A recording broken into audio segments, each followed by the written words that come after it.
Welcome everybody to the Untitled Podcast. I'm one half your host, Stonewall Craft, alongside my boy Lorenzo Rocha. How you doing, my guy? We doing good. We're down and dirty for this week. And Roach, I feel like you should intro our special guest today. So today on the pod, we have a very special guest. Goes by one name only. Zave, everybody. Share. Give it up. Oh, Zave. What's going on, guys? Zave, how is post-high school treating you? It's a little weird, you know? Just knowing that I'm not going to go back there and I'm moving on to a new chapter of my life. Heading to Bloomington with you guys. It's going to be fun. So, explain how high school worked during this little quarantine thing. Like, what did you guys do? Yeah. So pretty much the last day of school we had, everyone kind of just gathered their things. Teachers kind of just, like, talked to the students about, like, you know, it's going to be different. It's going to be kind of hard to, like, stay focused and stuff, but everything was online. We have never done that, so it was pretty different. We just had to turn in our assignments via email to all of our teachers, and it was definitely something new. Or not turn them in, you know? Yeah, so I think I said this last week, but I definitely did, like, the minimal amount of work. It was tough. Literally. And I feel like that college is like that anyway, so heed my word, Save. Yeah. The professors don't care if you pass, first of all. Like, they literally couldn't care less. So, like, I don't know. Some of my professors were lenient because of this whole situation, but if you don't do your work, dude, they just keep moving right along. Yeah, they don't care. Could not care less. All right, so I just wanted to get this off my chest. I've been playing NBA 2K20 again, you know. There's a little my team career, like my team mode, you know. It's like a team building thing, you know, like Ultimate Team, stuff like that. You can buy these packs, right, to get these cards. Whose mic is destroying? Anyway, Save. Yeah, I play 2K. So I buy these packs, right? They don't tell you the odds on them, okay? Which I feel like, you know, first off, I think that's illegal that you that they don't tell you the odds. So I buy an amount. Let's say it's in between $20 and $100 worth of, you know, worth of these packs. I get nothing. Literally, bronze players, 69 overalls, and then, you know, our friend Nate. Rich, you know Nate. Oh yeah, he's been a special guest. Friend of the pod a couple times. Friend of the pod for sure. He just downloads 2K. Okay. He buys packs. I don't know if I can tell this story, but I'm going to. He's like trying to buy these packs. It's not going through. And then he like keeps pressing it because it's not going through. He ends up spending like $150 on VC because he doesn't realize like, it's still going through. But he thought to himself, he's like, you know, I was probably gonna buy that much anyway, like eventually, so I'll just get it all the way now. He pulls this. Okay, so the highest tier card you can have, a 99, is a Galaxy Opal. Okay. There's a card that just came out, Galaxy Opal Michael Jordan. That's the most expensive card. 99 everything, literally everything. Then there's this LeBron card that you can put at point guard or center, okay? First day, he pulls this LeBron James Galaxy Opal worth 1.2 million MT.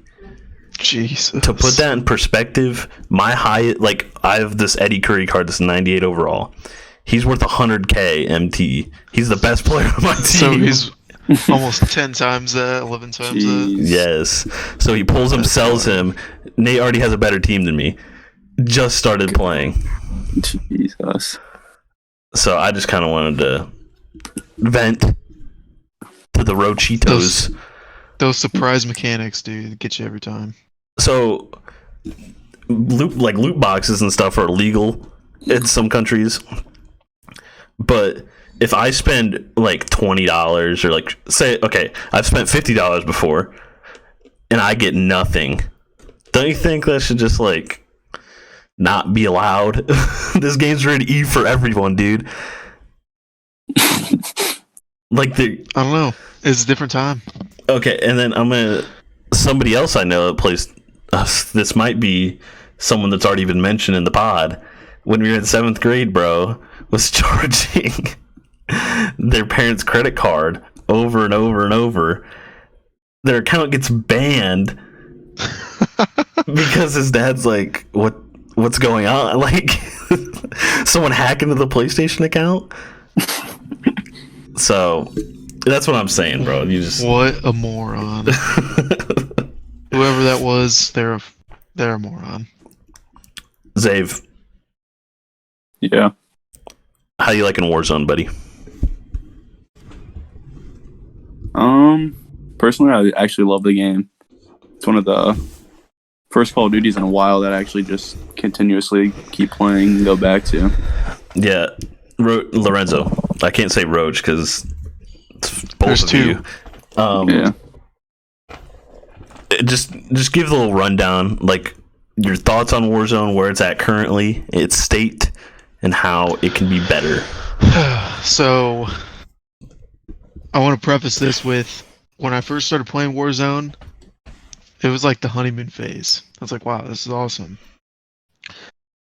But now, I'm at a point where every death is grueling and it takes away more and more of my joy. But I just wanted to preface that. So if I come off a little harsh, it's not the game's fault. It's my fault. It's because of me. Can I also say, Lorenzo single-handedly ruined my Call of Duty Warzone experience last night for a good 2 hours. Honestly, I think Infinity Ward did. Okay, keep going. Just wanted to say that. But anyways, just overall thoughts on the game. So Warzone's just a battle royale for those who don't know. A battle royale mode within Call of Duty Modern Warfare. And the basic premise of it is there's 100 players, or in this case 150. And squads of 3 and 4. You could also play solos, but that ain't the look. Squads of 3 and 4 land with only a pistol, and your goal is to gather loot and money to be able to like get better weapons and basically just survive, be the last squad standing as a storm closes in around you. Right now, the game's come a long way from when it first started. It was honestly pretty bare bones. And it didn't release with the actual game. Yeah, so it just came out. Was it already like 2 months ago? It's like the middle of March. See, is this season 2 or season 3? This is season 3. It was definitely the middle of March because it was when this whole thing was happening, or maybe the beginning of March. Right place, right time. I digress. It's evolved a lot. They've definitely increased the complexity of the game, just like adding better loot overall, and certain things that were kind of a little too powerful in the Warzone mode specifically. They've finally got some things balanced, and it's in a pretty good place right now. I think overall, it's really fun. We always have a great time when we go in and play. For me, a lot of it comes from the experience of just playing with your friends. But is that your phone the game vibrating? itself, it's Xavier's phone. The game itself is free to play, so anyone can download it, anyone can play it, anyone can experience what Infinity Ward and Raven software has created. So, and then explain the gulag, kind of. So first of all, we don't lose gulags. Okay? We don't lose goolies. Especially Zave, on the with other most hand, recent update. But I don't lose. I don't lose these days. Especially I'm since a winner. Hey, they added Xavier fully automatic weapons, and now you really don't lose them. if you lose them, you're just a bot. Like, So the gulag, most battle royales, when a player dies, they're out of the game. they're done. They're just done. A couple of them, like Apex and Fortnite. Apex was the first one I think that I can think of that brought back a respawn mechanic, where players could go pick up or basically bring back their teammates from the dead. Fortnite adopted it, and now Warzone has something similar, where you can buy your teammates back, but for your first death, you go to the gulag, like a Russian gulag prison, and you face off one-on-one against other players who have died to fight for your life to be respawned without your teammates having to pay for you. And honestly, that's one of my favorite parts of the game. Like, you know, you die, yeah, it sucks that you die, but you always have that chance to come back, even if, even if your whole team's dead, there's one guy, you never know what could happen. He could win, find money, bring back the whole team, and then you're back in business. Like, it's just a really cool mechanic. Yeah, and it was flawed. No Battle Royale's done before. It was flawed. It was flawed. The only reason we might not have won every gulag before is because they had pistols and shotguns as the two weapon types you could get in the gulag, and those guns are just really inconsistent.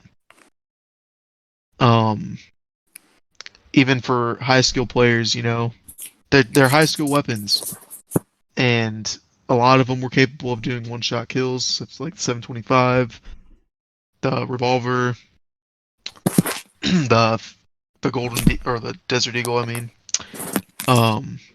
and so it was just kind of tough. You get headshot once by any of those things, and you're just done.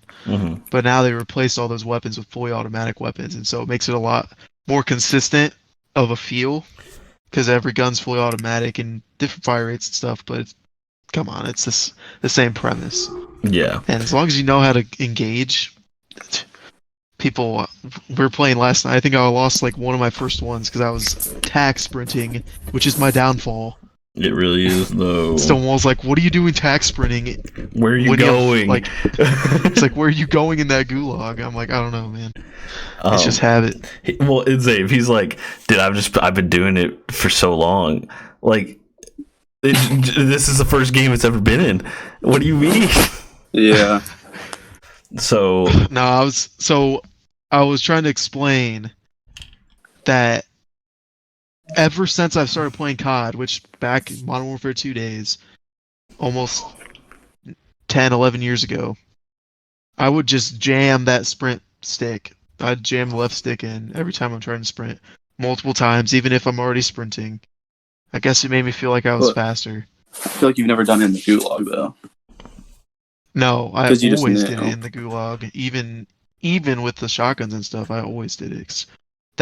When I did that, I would always push. I'd push aside, and then if I knew where they were at, I'd tack sprint at them. But other than that, dumb to me. Even just like playing Call of Duty, it just like happens innately. So, because this new mechanic of tack sprinting, which is like a additional sprinting, basically a double sprint, faster. Yeah. Hasn't been a Call of Duty before this. I guess I should be used to it by now, considering it's been in the game since launch. Well, that's what I said last night. I was like, you don't adapt. Because even when you were trying to back us out, you just backed yourself out because they changed one button. Yeah. In the menu, it was leave game, which was leave by yourself, or bring your team, and then they added leave. There's like 3 options. It's leave. Quit. Well, you quit, and then it asks you pull all members, right? Yeah. Before it just used to be like quit or like bring team. I don't know. So it's like an extra step, basically. That's kind of messes with me. When we introed Zave, we didn't even talk about his music. Zave, tell us about your endeavors as an artist. I would say, when was it, last summer? Me and my friends, Josh Ely and Vashon Malone, kind of made a little group, called ourselves El Maro. L is spelled with a 3, so it's like 3L, and then Maro's Maro. Mm-hmm. And it's kind of just like, we're kind of like Migos, I guess, but Better. way low key. Better. We're better than Migos. But yeah, we just kind of do it for fun. And I don't know, personally, I think some of our songs come out So smacking. where can you listen? What's the name of an album? Your favorite song? We're on every platform, so whatever you can search us on any, or like search us up on anything. And our album that we have out right now is called Luminance. So it's like a 6-song or 8-song EP, kinda. And that was our most recent release, but we're working on something right now, cooking up something in the lab. Yeah, some bangers. So I'd recommend going onto their SoundCloud page because they have a couple songs that they don't have in their released EPs. Like the song, my favorite song, Seasons, yeah, probably by them. That's only on SoundCloud, so I don't know. We could probably link their SoundCloud in the description or something for you Yeah, I guys can to go check them out. give it a quick link. Why did you want to, like, did you guys, was it like Josh's idea? He's like, hey, let's do this. Was it your idea? yeah. So Josh, just like 2 years ago, like way before we even kind of started, he kind of just like started like getting into like making beats and stuff. Mm-hmm. And he just kept researching that and got really good. And I don't even know. I think if he could send out his beats to some artists and they could somehow get him, I feel like he could do something with it. If they would just like hear kind of what he can make, because he's pretty insane. Roach, Lorenzo, God, did you know that the person that made, like, it's 2 people, they made the beat to Unforgettable, you know, the song, it's like they went to IU, like they made it here, and Really? then they sold it to Drake, and then Drake sold it to who does that song? French Montana. Yeah. Wild. That's wild. Well, we should start making beats and selling them to Drake, dude. The Untitled Podcast is canceled. We are now making beats. So Lorenzo, do you want to talk about the earth-shattering revelation that was the Star Wars Clone Wars series finale? Oh, dude. Okay. Zave, are you in Stonewall's this? been riding. Are you in this mix? He's not. Oh He has my no God. idea. He's never seen No, the I show. don't watch that. He's not big. He doesn't even care about Star Wars. Wow. Blasphemy. I know. Think you know a guy. Anyways, Star Wars: The Clone Wars, basically just a continuation of the Star Wars canon in a cartoon form. So it picks up after Episode 2, and it, until most recently, led up to slightly before Episode 3. They just released the final episode of this new 7th season that just released on Disney Plus. I think it was already a couple weeks ago at this point. I hadn't had a chance to watch it that season at all because I've been so busy. Well, the thing was, me and Stonewall were gonna wait for some episodes to release because they were releasing them 1 week at a time, once a week. And they're only like 20 So minutes. they're like 20-minute episodes. So we're gonna let a few release. And then everything happened. Everything started shutting down, and we were stuck in home. And you might be like, "Hey, that's the perfect time to watch it." Well, you're not wrong, but we were also both busy watching our other shows and just doing other things. And we always kind of kept that in the back of our mind, like, "Oh, we'll just let these build up." And then I ended up coming back home to work. So that put us in a tough place. He abandoned me, Zave. Stonewall revealed to me that he started watching them without me. Not gonna lie, I was a little hurt. See, now I thought we were gonna watch it together. Okay. But, what scenario stop. would we ever watch? No. We could have watched it. I just came this past weekend. And what did we do? We did, but it wasn't the experience Okay, whatever. of the first time. Whatever. Anyways, so like Stonewall just said, I came back to Bloomington this weekend just to visit, and he's like been telling me, dude, you gotta watch these last 4 episodes of Clone Wars. I was like, I'll start watching it, eventually, I'll get to it eventually, blah blah blah. He's like, no, dude, just the last 4 episodes, and I was like, I don't need to see the other 8, and he's like, no, not really. Like, there's like 3 mini story arcs, and all 4 episodes long, so it was like 3. Yeah, so 3 4 episode arcs. And basically, he's just like, yeah, you can watch the other 2 whenever. It's just like normal Clone Wars stuff, kind of. But then these last 4 episodes hit different. So I was like, all right, fine. They're during episode 3. Little did I know that this, starting in the first episode of this 3 or 4 episode arc, it shows that the show is taking place during episode 3. That's mind-breaking, dude. And so I'm just thinking, I know all these things from Revenge of the Sith like the back of my hand, and all these references to things that are happening within the movie, while seeing Ahsoka and all the characters, from the Clone Wars that like Rex aren't in clones that aren't in the movie itself it was just wild. Well, it kind of like the biggest hole in the whole like show is that there's these main characters that are obviously pivotal to the lives of the people in episode 3, but they're not mentioned. They're not in it. So like, there's episode 3 has its flaws. Okay, I love it, but like Clone Wars just enhances the prequels like entirely. You know what I mean? Mm-hmm. Like, yeah, it comes at the byproduct of there being that disconnect. Yeah, so it's like it just like fills in where there are holes. Where some of these characters were, why they're not in the movie, that kind of thing. And yeah, it was wild. I'm not going to say anything to anyone who wants to watch it, or maybe is in the process of watching it. I don't want to spoil anything. But it's just really cool. Like, it's probably one of the coolest things I've ever seen.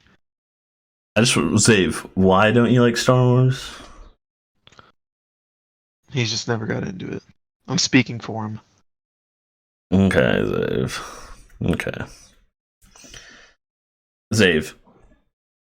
Speak, Angel. Your brother is muted. Oh no, he probably doesn't know how to unmute himself. Alright, well, the show must go on.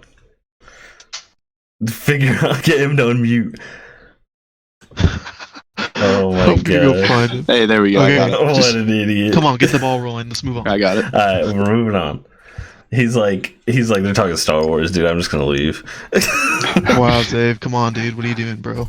Hey. Alright. We've all seen The Last Dance, correct? Yes. The last Dance? Yes. Alright. The last propaganda. Zave, your overall thoughts on The Last Dance in general and specifically the last 2 episodes. Great documentary.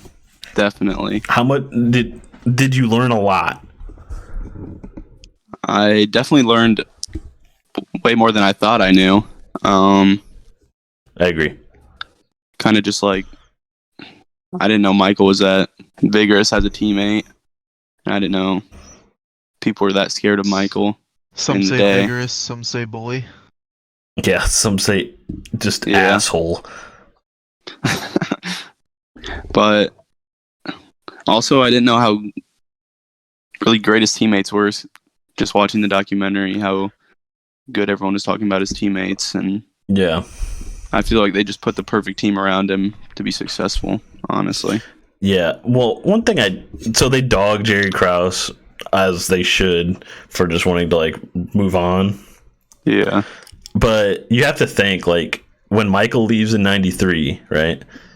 Jerry Krause is like, okay, I'm gonna have to redo this thing, and then Jordan just wakes up one day and wants to come back, you know. So that kind of just throws off his whole thing. Yeah. But I mean, if he's the best player ever at the time, you know, you should be thinking. But at the same time, he's the one that drafted him. He's the one that built this whole team around him. So that's one thing I didn't like is that they just made him seem like an idiot. Yeah. He built that team. But anyway, Lorenzo, the 1998 Pacers series. Were you proud to be a Hoosier watching that part? I felt like I couldn't be because of how, like, as much as I wanted to be, I felt like I couldn't be because I wasn't part of it. I knew nothing about it until that point. Yeah. That's like a bandwagon thing. Yeah. But there's definitely that I had that feeling, you know, like, damn, Indiana taking it to Jordan. Yeah. Literally almost beat Jordan. Dude. They probably came the closest of anyone to taking him down. They also didn't, I don't know if it was that year or the year before, they played the Bullets, and I think it's a best of 5 and it goes 5 or something like that. And that Bullets team has Weber, Juwan Howard, and that team was close to beating him too. But yeah, this 98 team was by far did you watch the Reggie Miller 30 for 30 before? I have not. There's a lot of 30 for 30s I need to see. Zave, please, have you seen the Reggie Miller 30 for 30? Stonewall. Oh my god. You're talking with uncultured swines right now. Oh my god, dude. When that came out, bro, I watched that constantly. I bought the first thing I ever bought with my own money was the first volume of the 30 for 30 documentaries. Watched Reggie Miller versus the New York Knicks probably every night for a good month. Watch it. And then now we got him on ESPN Plus, so yeah. Is 30 for 30 just about like that game, or is it like about Reggie as his career? So it actually doesn't even talk about the 98 series at all. It talks about It talks about the 94, 95 seasons when it's the 2 years that Jordan's not there. And it starts off that the league's just wide open because, like, you know, Jordan just won 3 straight. Yeah. He wants to go play baseball. And all these great teams finally have a chance to, you know, win. They don't have to make any moves. It's kind of like, you know, LeBron's not in the East anymore. These teams don't have to make moves. They can just fill the spot, you know? Stand pat, let's go. Yeah. So it's great because... so I just gotta preface this. When the Pacers draft Reggie, Steve Alford just won a national title with IU, and everybody wants, like, all the Pacers fans want them to take Steve Alford, but they're like, nah, we want Reggie Miller. And then they interviewed this white lady. It looks like outside of a Kroger, dude. And she's like, it's like he's breaking the news to her that they didn't draft Steve Alford, and she's like, that's not right. Like, they get this black kid from California, and they want the white prodigal son from Bobby Knight's Hoosiers. Yeah, we see how he turned out. Yeah, he's out of the league, bro. So fast. Do you know he was Mr. Wolf's coach in college? I did not. That's kind of wild. Yeah, Manchester. Small world. Yeah. That's why do you remember when they took that trip to UCLA? Mm-hmm. Steve Alford was the coach of UCLA. Oh, yeah. I did know that, actually. Mind blowing. All right, we're sidetracking. 98 series. Lorenzo, just explain it. Thoughts. How close were they to losing? The Bulls, you mean? Yes. I mean, I just want to say Reggie's a man. Mm-hmm. A man amongst boys. If anyone deserved to get past Jordan, honestly, and take down those Bulls, I think it was him. And it's crazy because like he wasn't. I don't think he was really the best player on that team. Like Really? I feel like Jalen Rose or Rick Wow. Smits, dude. Like I don't know. It's kind of like it was a solid team. it's kind of like that '04 Pistons team. Like I guess Just a lot of good Chauncey's players. the best player, but you know they're all like even. They just played well together. So But anyways, Reggie hits that shot to go up, and it was pretty funny because Larry Bird, he was coach at the time, played against which is Jordan. crazy. And he said he hits that shot, everyone's cheering, the crowd's going wild, and then he looks over at Larry. Nothing on his Stone face. cold. Just a blank stare, and it's because he knew that they had Jordan, Yeah. the best player on the court. So when he hits that shot to go up, man, when Jordan just takes the lead back right there, it steals the game. Yeah. Essentially steals the game. It's just like, man, that's you on one hand you kind of expect it. Like, Jordan's done so many great things already. He's capable of hitting that shot. It's not like it was out of the blue. Mm-hmm. But at the same time, it's just like, man, that's tough. Another one. Like, they were so close. Again. That's like the Pacers team is just another example of like these great 90s teams that just like didn't get the light of day because of Michael Jordan just killing them every year. Michael Jordan, or should me and Xavier have this theory that Scottie Pippen is actually the greatest player of all time? So me and my dad, we used to like do this thing in 2K. So you get the 93 Bulls. Like my dad, he'd take the 93 Bulls, no Pippen. You take out Pippen. I'd use the 96 Bulls, no Jordan, and we just would see who would win. It comes down to the skill of the player at the end of the day, but yeah, it was still fun. But honestly, this whole Doc run, Scotty's kind of a punk. Yeah. He doesn't play in the game 6 that they clinch it.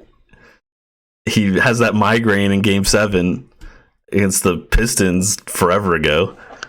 His whole career with the Bulls, he's pretty much butting heads with the front office. Well, he's about also a deal that he extremely underpaid. Signed. He did sign it. I get that, but he did sign it. At the end of the day, you didn't need that long of a deal. Well, that was the thing back then, was like these middle players would come and go. So the goal was to sign like a long contract to have security. Like Jalen Rose, when he signed with the Bulls, I think it was like a 7-year deal. Jeez, that's insane. Yeah, like 7 years. See, what, like maybe 5 max? Well, that's the max you can do, right? 5. Yeah, 5. That's it's what 5. I'm saying. And that's a super max. And you get an option at the end, so like it's not even 5 if you don't want it to be. Yeah. So, Zave. Yeah. Talk about the Stockton Malone Jazz. What surprised you? What you like most about those teams? It's all you. I mean, overall, I really didn't think that like their teams were like evenly matched up with the Bulls. I feel like the Bulls had the clear advantage over that team because I mean, who's John Stockton guarding out there on the court? Yeah, I'm just being honest. Well, Great offensively, but he leads. He has the most steals ever. But at the end of the day, like Ron Harper's too big for him. yeah. Jordan's too big for him. Like You got Dennis just locking down. Yeah, and when it comes to Dennis could stop Malone. when it comes to like the finals, there's not going to be many turnovers. The game's going to slow down. Yeah, and he's just going to become a liability, kind of. But so I mean, I don't even know, because then when you have Jordan guarding him, he's kind of just also not going to be that great. Yeah, that's, and then okay, when we're highlighting Jeff Hornacek as like the third best player, I get it, he was good, Come on. but he's not the third best player on a title team. Yeah. When Greg Ostertag is getting like mentioned, that's when we need to stop. Yeah, like I want to. There's that whole argument about all these great players Jordan took down. Yeah, he did take down some great players, not great teams. Yes, I agree. Like Xavier just said, okay, yeah, Stockton and Malone. Jordan's better than Malone, who was probably their best player, right? Yeah. Jordan's better than Malone. Scotty better than Stockton. And then who compares to Dennis? Who compares to Tony Kukoc? It even said it Yeah. it even said it in the doc itself. Like Dennis's playing ability and how good of a player he was overshadowed by like everything that he did off the court, pretty much. And okay, the unsung hero of this doc was definitely Tony Kukoc. Yeah, he was such a great pick for them. And the big like segments he gets when they dog him when he's playing for Croatia, who by the way just split from Yugoslavia, so that's barely a country, barely have enough people to field a team. And then when he hits that shot over Scotty, like when Scotty doesn't want to play, and that whole segment's about Scotty. Like, yeah, he scored 30 in the flu game. He scored more than Jordan in the 97 clinching game. Tony Goat Coach. Yeah, and he kind of just gets overshadowed. Yeah, and then Scotty's non-existent. Okay, Game 6, Jordan was like, all right, I'm just taking over. Dude dropped 45, but I mean, Tony Kukoc was the most efficient person on that team. Yeah. He's going 11 for 13. And you never hear about him. No, I mean, he has a segment. Like they talk, he's probably in the doc like maybe 5 minutes of speaking time. Right. I just mean in general. Like as looking back on history, you don't really ever even hear about Kukoc. I think he has a 30 for 32. It's Does he? But it's not really about him. It's kind of like it's like the Once We Were Brothers or something like that. I don't know if you've seen that, but it's like him and Drazen Petrovic, I think, because they were like from Yugoslavia or something. I don't know. I don't really know. I probably butchered that, but and then in the '98 finals, this is what the sequence at the end of Game 6 is, I firmly believe, is why people think he's the GOAT. It's so easy to look up. It's 40 seconds. Literally 40 seconds of your time. He gets the steal. Like first he makes they're down 3. He gets the 2-for-1 before the 2-for-1's even a thing. He gets the tough layup. He strips Malone, and then he hits the shot over Brian Russell. Yeah. Literally the best sequence ever in anything. Did you ever see that? Whoever wants to answer. Is this the first time you've seen it? Your reaction? No, I'd seen time. that shot, but I'd seen it more out of context of the entire game. Mm-hmm. You know what I mean? Yeah, just like in a clip. Like, seeing how it swung that game in such a drastic way. They're losing by 40 seconds before. Yeah, that's what I'm saying. Like, to see how it impacted the end of that game. Not just the shot itself and, that sequence of plays, but to see how it actually impacted the game and to hear kind of like the other team's mindset at the time, like what they were going through too. Mm-hmm. It's definitely up there. It's up there with the Aaron Rodgers Hail Mary. It's up there with Against the Rodgers Detroit. Hail Marys. It's up there with the LeBron James chase down block. And that's what I'm saying. So, Game 7, LeBron gets that block, but he doesn't score the winning bucket. You know what I mean? It has everything. Like, that. I don't think anyone else has a clip where it's like, all right, he's the best ever. Let me show you this 40 seconds of why. So, and then the fact that they go out on top, like that's when he retires in '98. That's what people think is going to be the last, memory of Jordan. Is that he just put the team on his back. Mm-hmm. So, I think it's wild that people just don't. Like, I barely even knew that he played for the Wizards at all. Yeah. Like, people don't ever mention that. It's just kind of like thrown away because they don't want it to tarnish his career. It's not like he played for a half year. He played for 2 seasons. Like, what? I don't know, bro. We've been talking about LeBron versus Jordan, obviously. And Saves on our team. Yeah, I figured.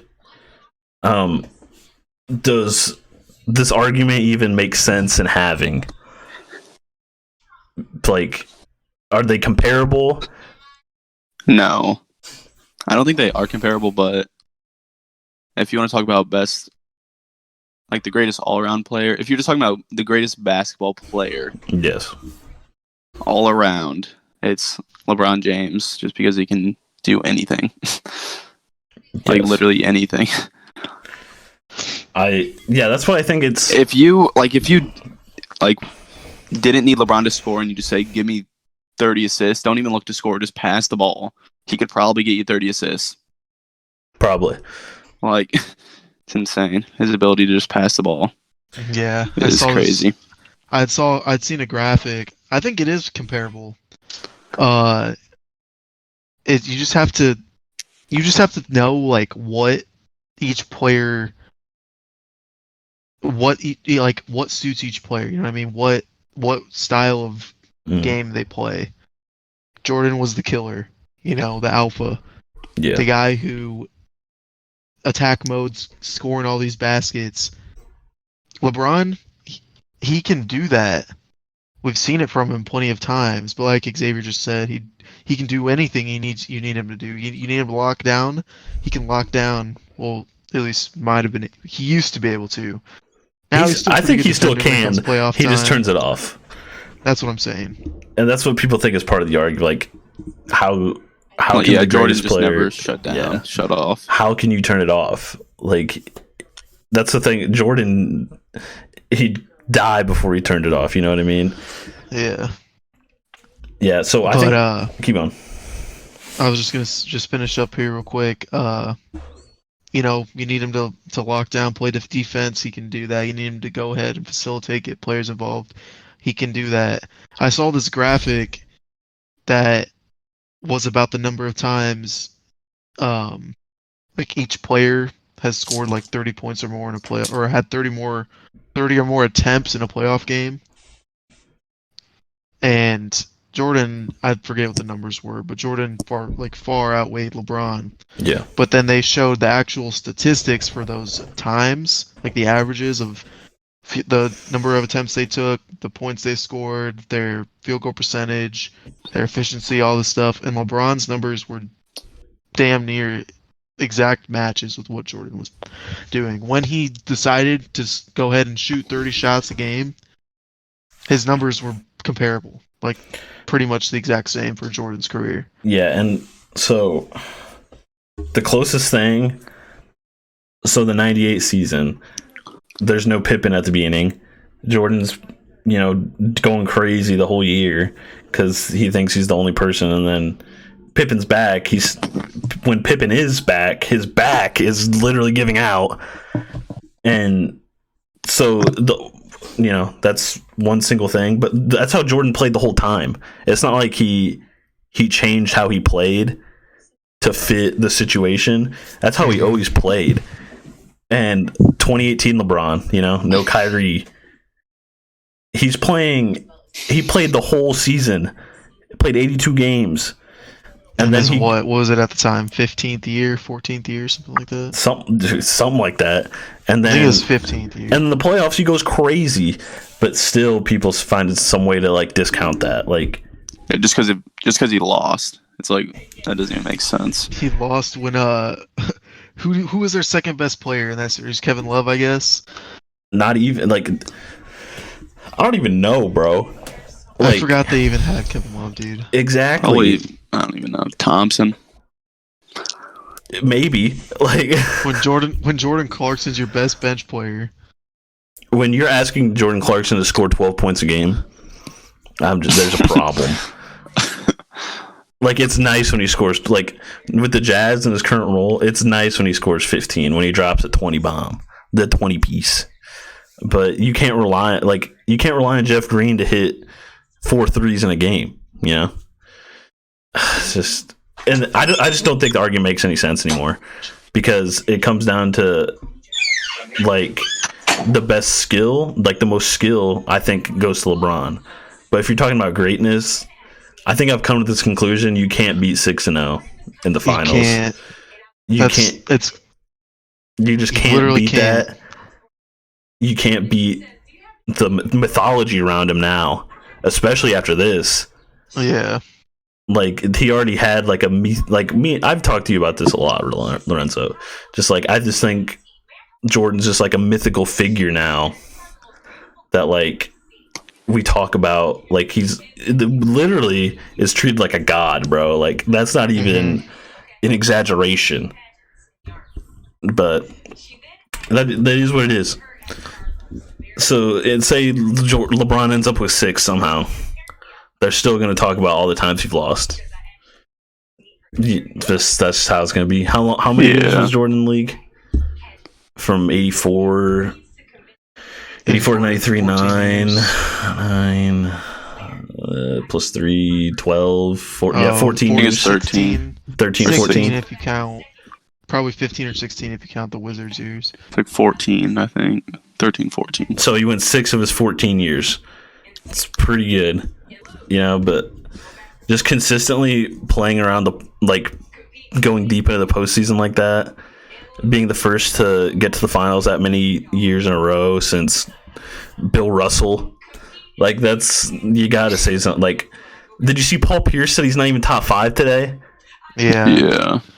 I was about to text you and say Paul's just salty that he took him out.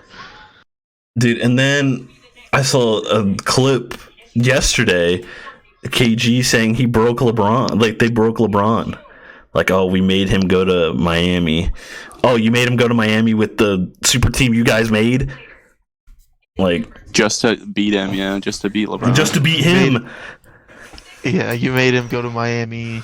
I think the Cavs organization had more of a hand in that. Yes. Dan Gilbert. Okay, this whole thing is situational.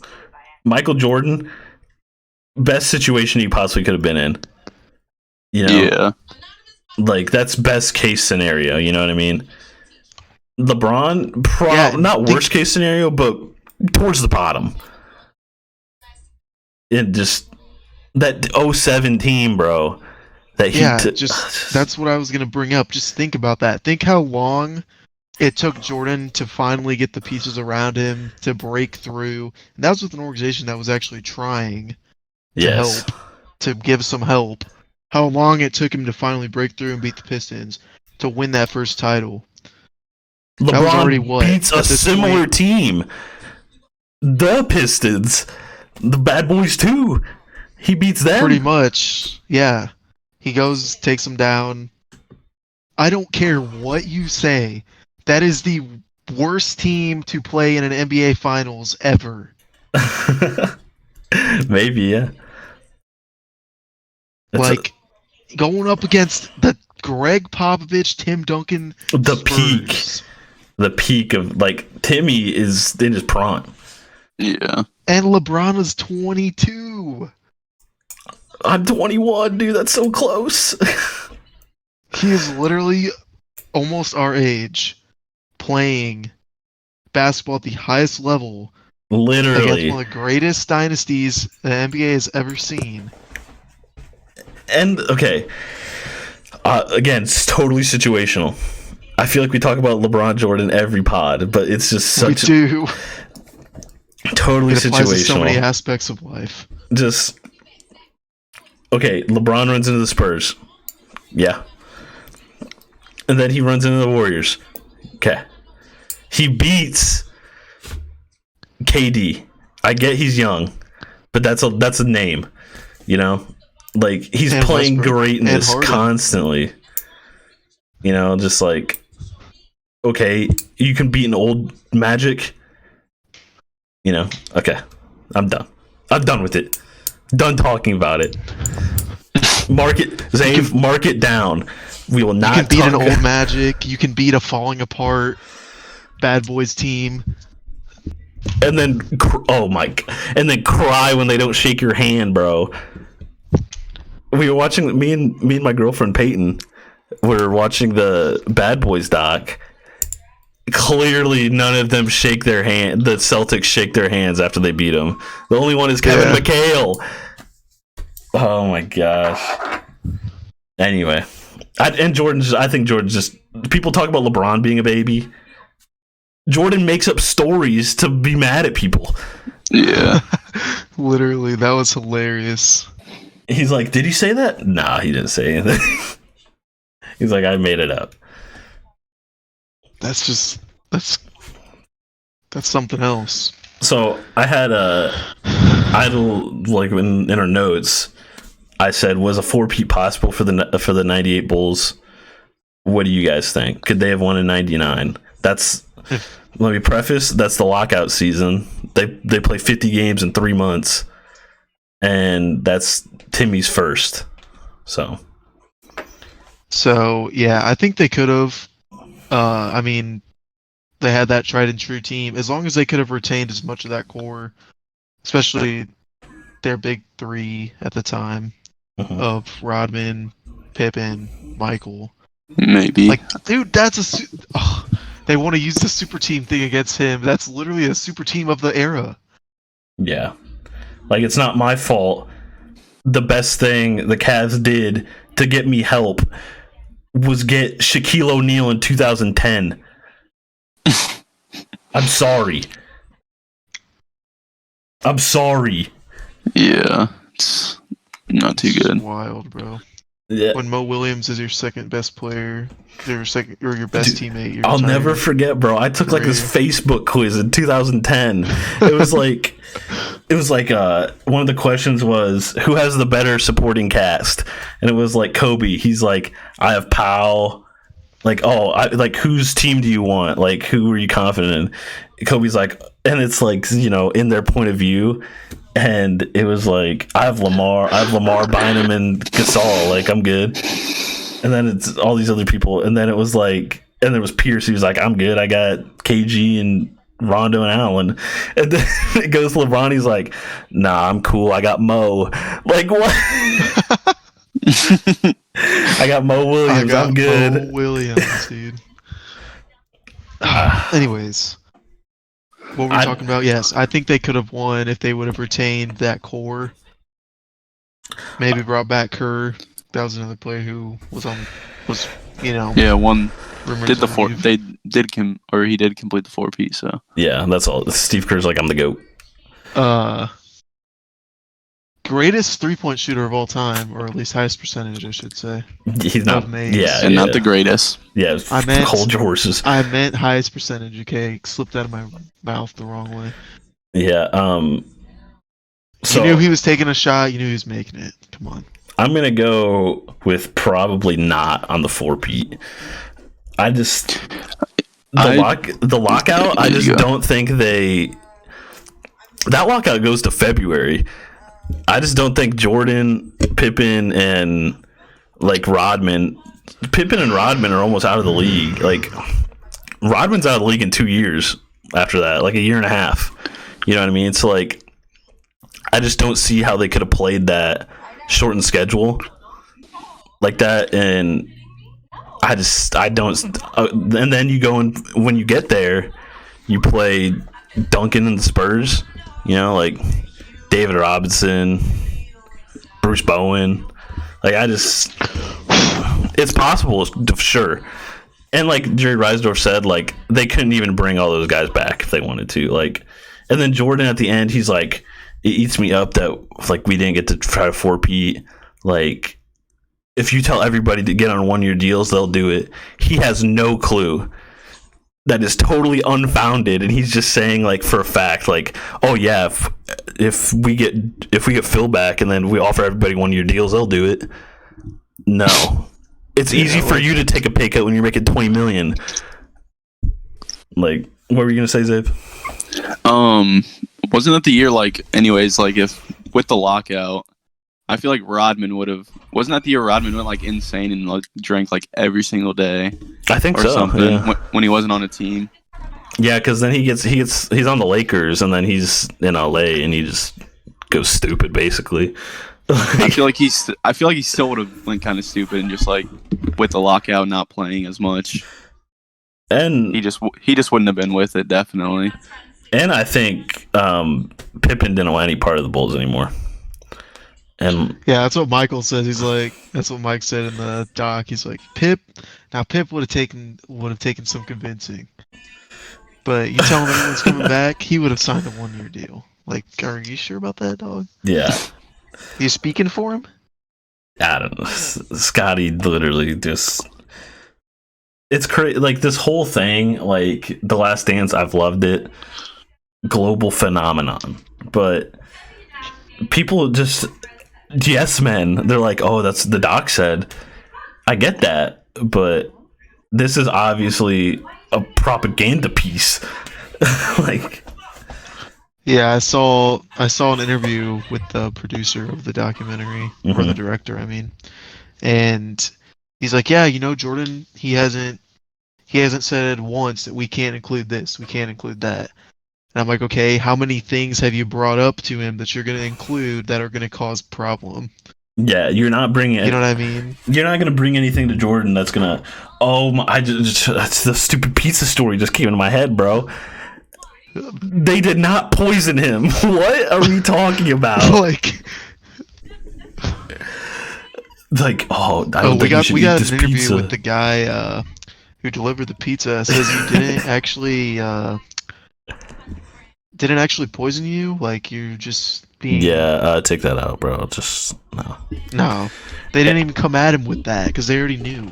And then his trainer, he's like, I have a bad feeling about this pizza. What? I just don't understand. Sounds like some bro. Han Solo, dude. Like, got a bad feeling about this. He just got sick. Can we just... Okay, maybe he does get food poisoning, but I don't think 5 people walk up to the door, show their face, and are like, they probably just wanted to see Jordan. Like, yeah, and who else ate that pizza? Did Jordan eat a whole pizza on his own? That's what he said, yeah. If he ate a whole pizza on his own, no wonder he got sick. A greasy ass pizza. Zabe, you know how greasy those pizzas are. Zabe is the one that made the pizza. Yeah, it might have been me. From the womb. All right, I think that's enough. The Last Dance put the rest. Goodbye. It was a good run. Yes. I'm done talking about you. All right. So we'll transition to another Last Dance. What? KD's Last Dance in OKC. Oh, bro, I forgot. So I had to transition for this. So the transition was the 98 Pacers, Stockton Malone Jazz, the Charles Barkley Suns, all great teams and never won a title. Another great team, the 2016 Oklahoma City You want Thunder. me to talk about this? So I don't even remember what I wanted to ask you, but I got a question. Okay. But right, Zave's a huge first, Thunder fan. I want to hear, Xavier, I want to hear your thoughts on the whole series. Just flat out. What was going through your mind? The 3-1 Yes. lead? Yes. Oh, okay. Game 5 at Oracle. I'm like, obviously this is gonna be a tough game to win. Probably gonna have to go. First 4 games never happened. Okay. First 4 games. I'm obviously hyped. Western Conference Finals, obviously. My favorite team. This my is favorite 2016, player right? ever. Am I tripping? Huh? It's 2016, right? Yeah. Yeah. Okay. Did Yeah. I say 2016? No, I'm just. It is 2016, right? Yeah. Yeah. Okay. 2016. Keep going. So, us versus before 70 they lost in the finals, the greatest team of all time, 73-9. Greatest regular season team. Yeah. Before they lost, they were going to be the greatest team of all time. Game 1 at Oracle. I'm obviously scared of this team because we played them in the regular season. Go. If you guys know the clip where, like, it's the game at OKC and Steph Curry hits that last second buzzer beater. Bang! Bang! Yeah. I So remember obviously that I'm just kind of like person, dude. traumatized because Steph's insane. So I kind of just go into the series like optimistic but kind of like scared. Game 1 we win. I'm like, okay, we can kind of hang with these guys. Game 2 we get absolutely schmacked. And I'm just like, okay, we're Here we done. go It's again. over. Yeah, it's We're done. And then we head back to OKC, and we smack them 2 games in a row. And I'm like, Beat downs. yeah, literal beatdowns. They're just And too I'm just big. Yeah, and I'm just kind of like, we're too athletic for like this team because we're like a really athletic team at that time. And I'm like, we're too like, I like to use the word long Mm-hmm. for like, we were just like bigger than them and like taller and faster than them. But then game 5 in Oracle, I'm like, I don't think we're gonna win this one, but we'll definitely get it in 6. So we lose game 5, and game 6 is just the nightmare game. Oh, I dude. cannot even Xavier express literally my got feelings. PTSD from this game. So it's the game. We're winning like literally the entire game, I'm pretty sure. Yeah. And I'm like, holy shit, this is actually gonna happen. And Klay Thompson is just wet all night. And it was getting kind of ridiculous. And he just literally hits 11 threes, the most in a playoff game. And he's just going bananas in the 4th quarter. And I'm just Get in his sitting there. grill. Don't let him I'm touch just the ball. Game 6 Clay, dude. You can't I'm escape it. I'm just sitting there just distraught at what I'm witnessing. Because I know we're not winning game 7. And we didn't, so Dude, oh my god. I'll never forget, bro. At the end of game 6, Curry holds up 7 fingers, like indicating game 7, Yeah. bro. Oh my, I was like, dang. yeah, That picture's legendary. I don't even know. And So- even that game 7, dude, I still thought they could pull it out there at the end. Yeah, game 7 was close, but I just had the feeling the whole time we weren't gonna win. So is game So- 7? Is that where KD he like lulls Iggy to sleep and just goes up on him? Is that game? Yeah, Like- he was like he only took 19 shots. I have the stats up right now. So like that's not normal for him. Like why take like 30 shots? This is literally game 7 to go to the finals. Yeah. You're the best player on the court. You should be taking literally 30 shots. Yes. It just kind of seemed like he was kind of like lollygagging out there and just I don't even know. He's just out there. So I I mean, was. he had a very very quiet 27. Let's Yeah. just say that. I was so me and Roach were we wanted to spring this on you, and he's like, I think he's gonna say Roberson was the reason they lost. But If Roberson plays that game, does Clay pop off, Xavier? What do you mean? Wasn't Roberson out with an injury, or he was injured? Let me see. yeah, he did not play. No, he played. Yeah, he played. He Did played game play? 7. He was coming off of that knee injury though. It was like bothering him all playoffs. I think he might have had like a If Roberson was hamstring healthy, injury or something. Because he definitely If plays game Roberson's 7. fully healthy, you guys think I'm ridiculous for thinking this, but he's literally tearing his patella. He's literally. I think he was a top defender in the league. Okay, but you guys I think that's agree. ridiculous. I agree, but he's such a liability on offense.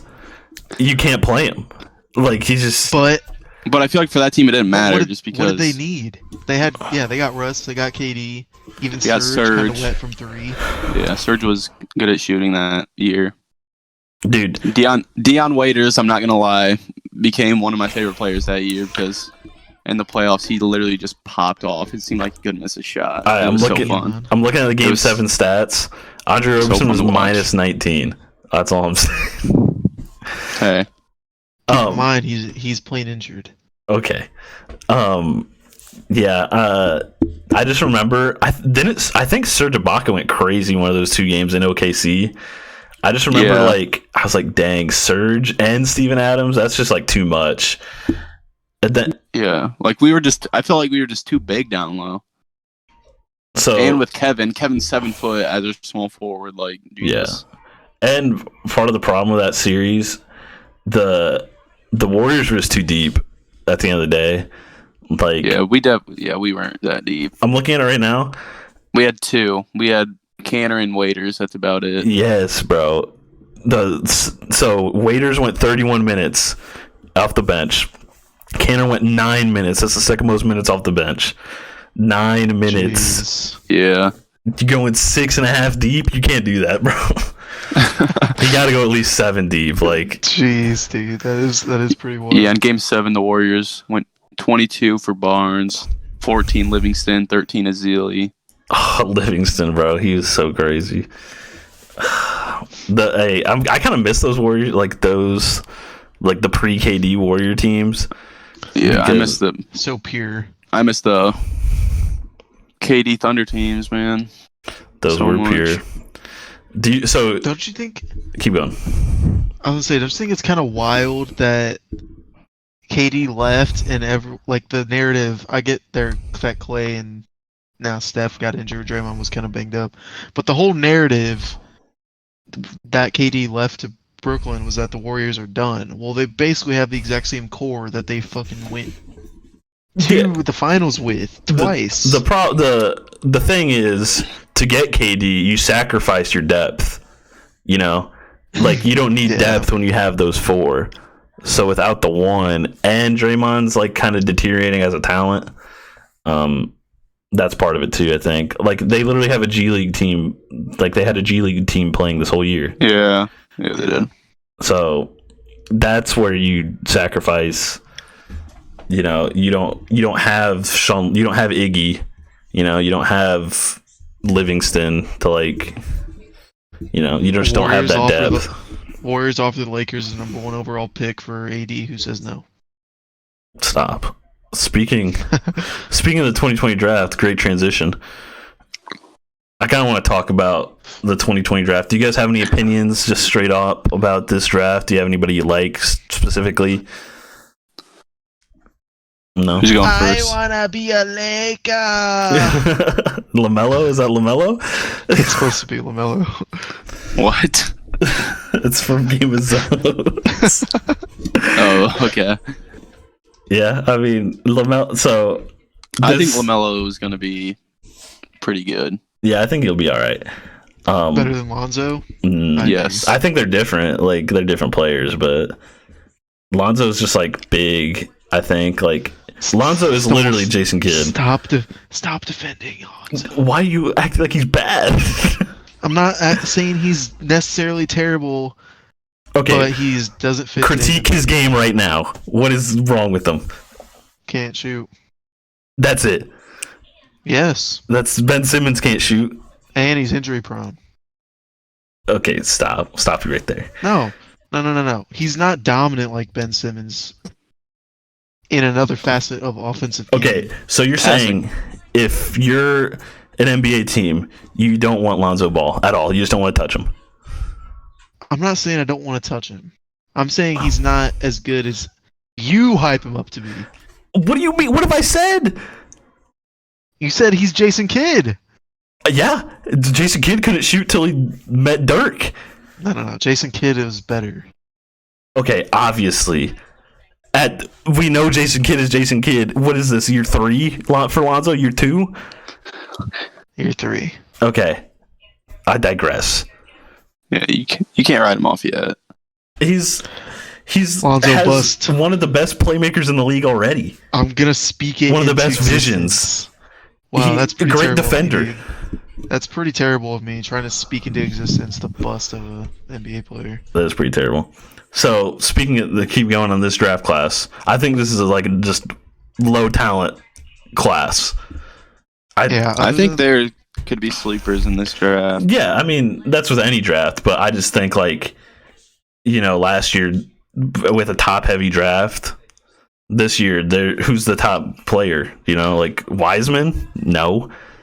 Yeah, this is my thing. For me, I'll give the perspective of someone who watches only March Madness. Mm-hmm. I don't know any of these names. Yeah. Because you March hear Madness about didn't happen. That's what I'm saying. Okay. Because I didn't see any of March Madness. And Those big names rise to the top. Like, gets out those big names for the draft anyways kind of get out there. You start to learn about them.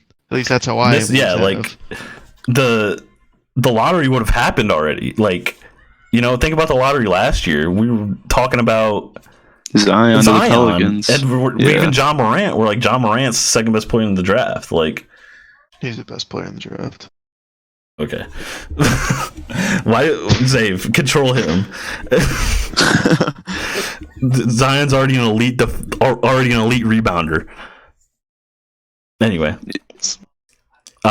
so Ja's already an elite assister. So now this year for the draft, I think like you're trying to find like the Donovan Mitchell like build, less than like the star. You know what I mean? Because like Donovan Mitchell, what was he, the 14th pick or something like that? Yeah. He was a good player, like he was a good college player. And like some of these players that are elite at that level, like they just need to keep playing. Like same with Jason Tatum. Like if all you're doing 24/7 is playing basketball, these will like Jordan, he was not the number one, like he wasn't one of those people. Yeah. Like he wasn't a superstar before he even came in. So, like 2013, I'm getting 2013 vibes from this draft class. I'm just gonna say who I think the best player in the draft is. I think it's Tyrese Halliburton from Iowa State. He's just so long and lanky. He looks like, look up some highlights of him. It's just elite playmaker, and he can just get to the cup at will. And he so think of Melo. I just don't think he likes getting hit. Like when he goes up for a layup, he's trying not to get hit. You know what I mean? I think that would come with just being in the NBA, building like his muscle mass and stuff. Yeah, but if you can get somebody that's already used to it, I think that's just so beneficial. Yeah.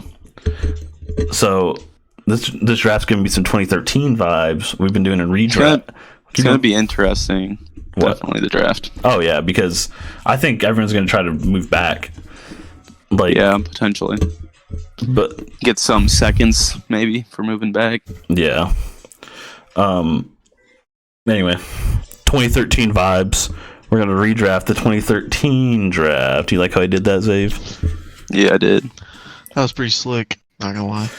Yeah, Zave's the one that came up. I didn't see it coming. I didn't see it coming. All right. So, who should we give Zave the first pick because he's a guest? Send it.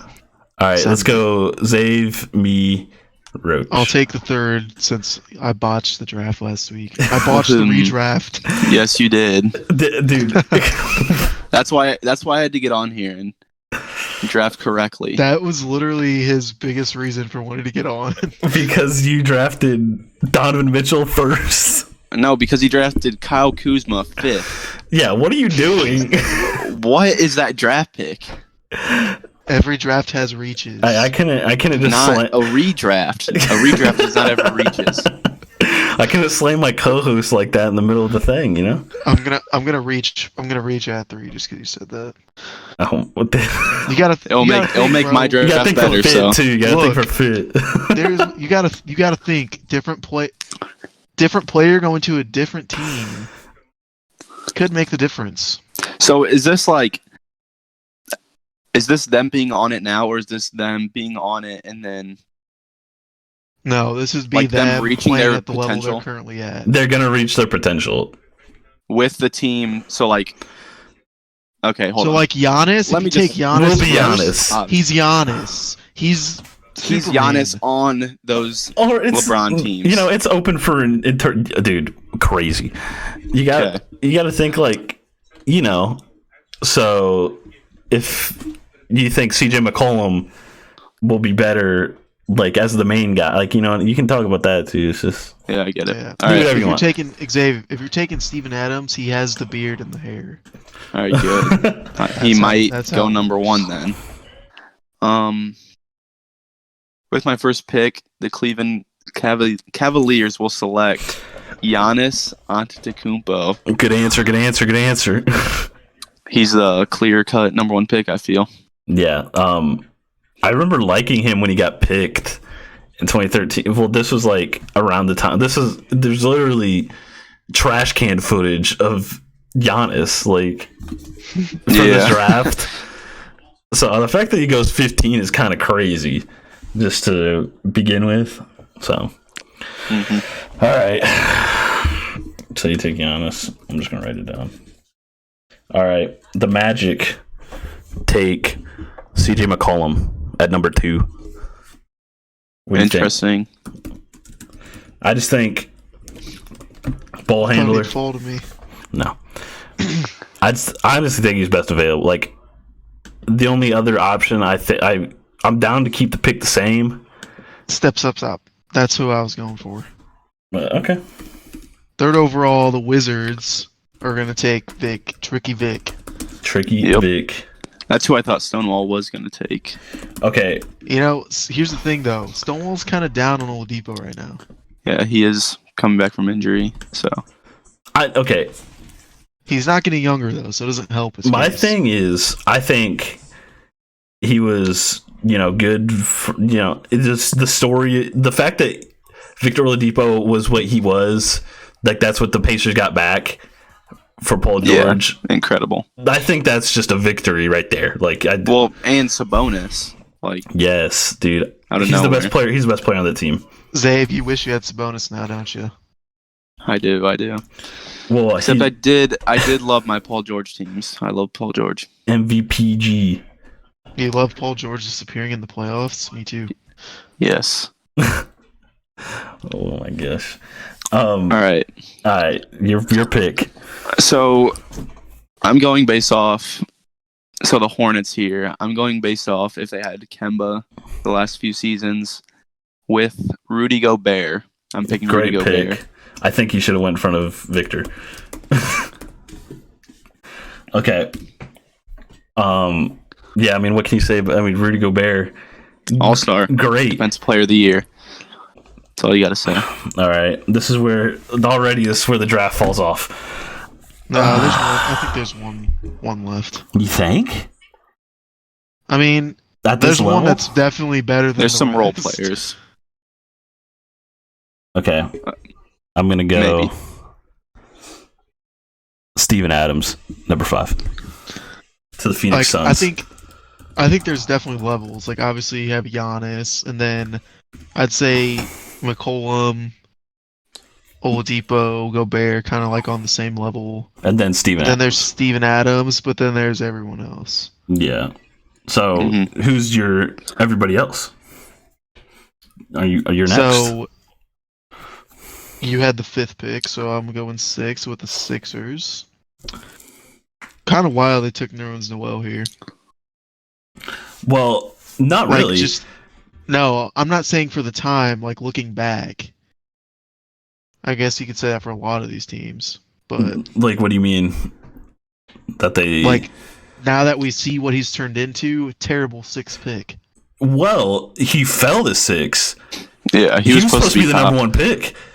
No, I get that at the time. No, in 2013, I get that. That's good. No, I'm just saying, like, it was crazy at the time for something totally different. Like, people thought he was, like, him and, I was talking about, I remember, like, at the time, Kyrie and Nerlens playing together. I was like,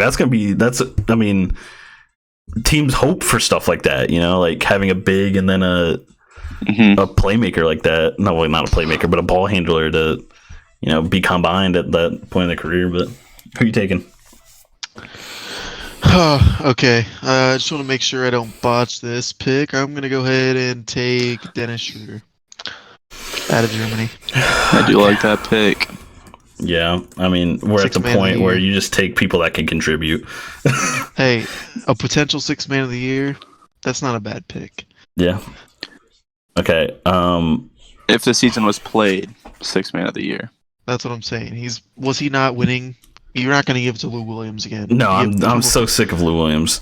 Become a starter, bro. Come on, dude. Well, now the team's too stacked, but I get that, but I know what you mean. he tried becoming a starter. Didn't work. I'm thinking, bro.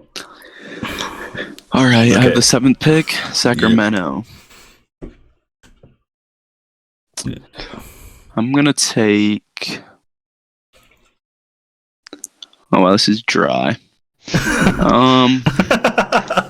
The talent pool is dry. I'm gonna take Otto Porter. I guess. Okay. Bro, he went third overall. That's crazy. Dude, he Man. was a dog in college. But the year before, it's crazy because Georgetown was the 2 seed. They got bounced in the first round. That was that Georgetown team. They should have known. Okay. The Pistons. My Pistons here. God. I think I'm gonna go Rob Cove. Rocco, nice. Okay. His transformation as a 4 is kind of insane. Mm-hmm. He's playing 5. Like, that's not why. Like, he was a great 3-and-D player. If he's that versatile, if he can play the 4 at a successful level, that's who I want. If he can be 3-and-D and I can put him at 4, perfect. I think he honestly should have went probably 6. Now I'm thinking about it. But all right, Roach, number 9. Where was Covington taken? I think he was undrafted, right? Oh yeah, I think he was. Yeah, he was. Roach is about to take Raul Neto, dude. I can feel You're it. right. Let me take a look here. Just let me run through my Your big board.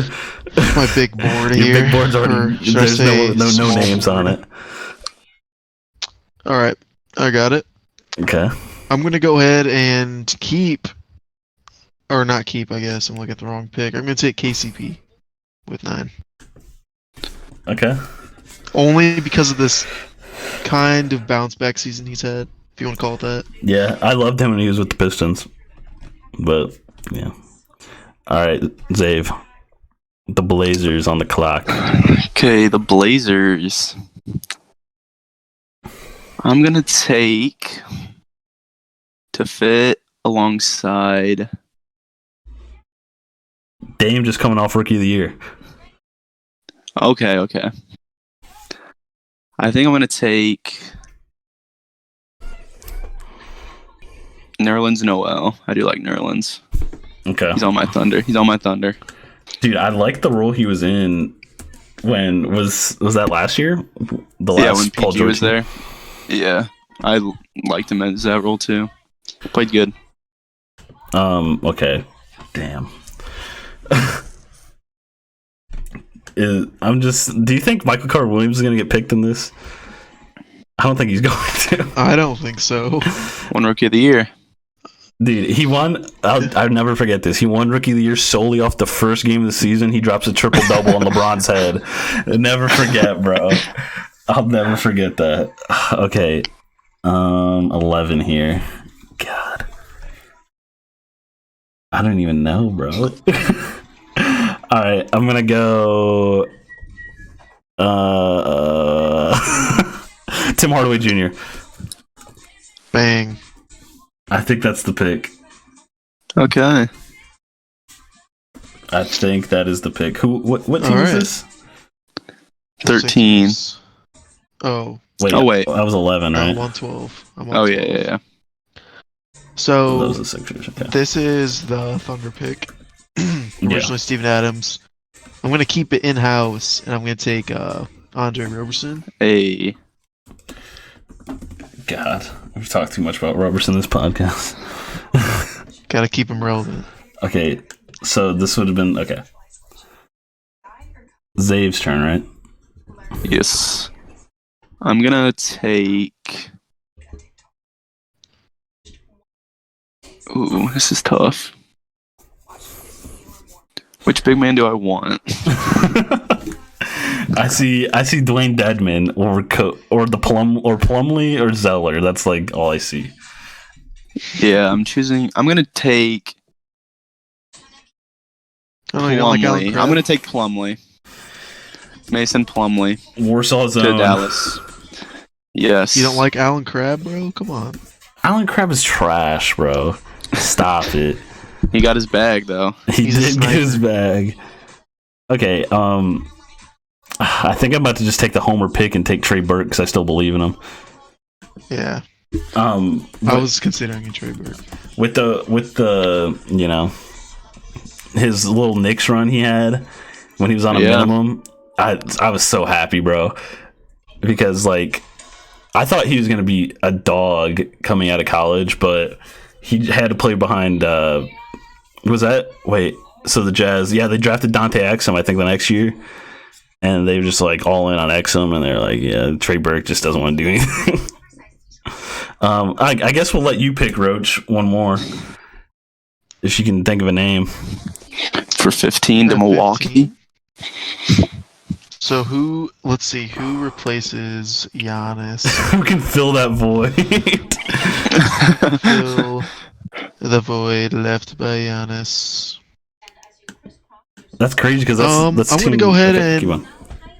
if you can't bang down low like Giannis, you gotta snipe from the perimeter. I'm gonna go ahead and take Seth Curry. I just don't want you to be a GM, bro. That's hey, if we can't bang down low, we just gotta go from deep. We just gotta go from deep. Oh my god. No, not a bad pick. Come on. No, that's fine. That's fine. Compared to what's left, Dang. Yeah. we just did that. I was thinking about pick Gorgie Jang with the last pick that I had, but I really like his what game. team is he on now? He got traded to the Grizzlies, I think. Crazy Jake. Okay. He's 30, bro. Yeah, he might be older than that. Who knows? So I think that's it, Roach. Roach I think we wrapped it up. Roach, I'm gonna be honest. I didn't think of anybody for the Hall of Fame. I forgot to do it last week. Do you got anybody?